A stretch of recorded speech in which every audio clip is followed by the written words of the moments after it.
7 i nuovi casi di coronavirus registrati oggi in Veneto, tutti di Vo Euganeo. È il reparto malattie infettive dell'ospedale di Padova, dove per noi c'è Giorgio Bonomi, il punto di riferimento regionale per le persone per l'appunto affette da coronavirus. Ci colleghiamo quindi in diretta proprio con Padova per un quadro completo della situazione. A te Giorgio.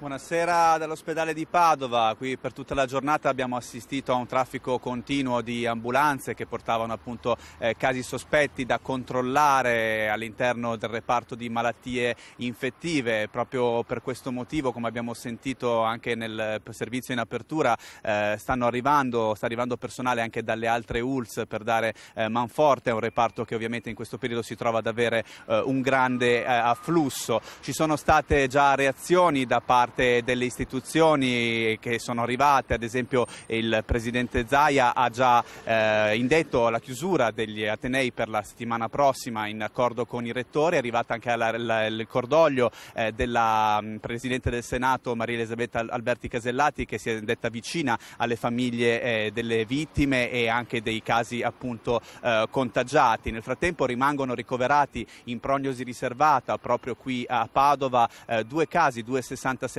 che erano stati tra i primi casi ad essere arrivati, ad essere segnalati. Si tratta di un 67enne di Mira e un altro di Vo Euganeo, proprio come Adriano Trevisan, per ora quella che è stata la prima vittima in Italia del coronavirus.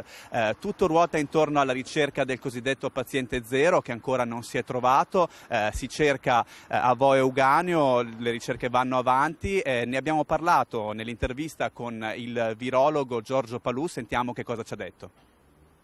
Si stanno avendo di nuovi focolai, quindi non più i casi di importazione limitati in quarantena, ma c'è una diffusione interumana dove abbiamo evidenze nell'Odigiano di un caso indice, nel Padovano ancora non sappiamo esattamente come si sia sviluppata, ma questo in epoca di globalizzazione può accadere.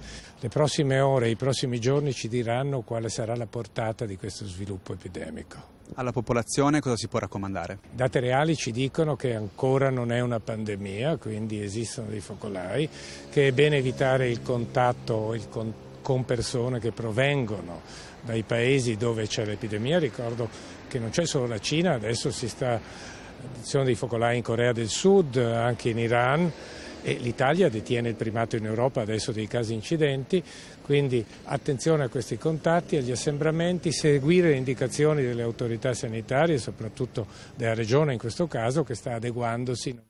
Non è la MERS o non è la SARS, che hanno mortalità ben più elevate del 10%, del 35%, non è Ebola, non è neanche l'influenza aviaria che ha una mortalità del 60%, quindi questo purtroppo ha permesso che ci sia stato un contatto con personale medico-sanitario in reparti aperti, e quindi anche qui so che stanno arrivando campioni, centinaia di campioni, e capiremo presto se c'è stata contaminazione anche a Schiavonia nell'ambito degli operatori sanitari e di altre persone che hanno frequentato il nosocomio.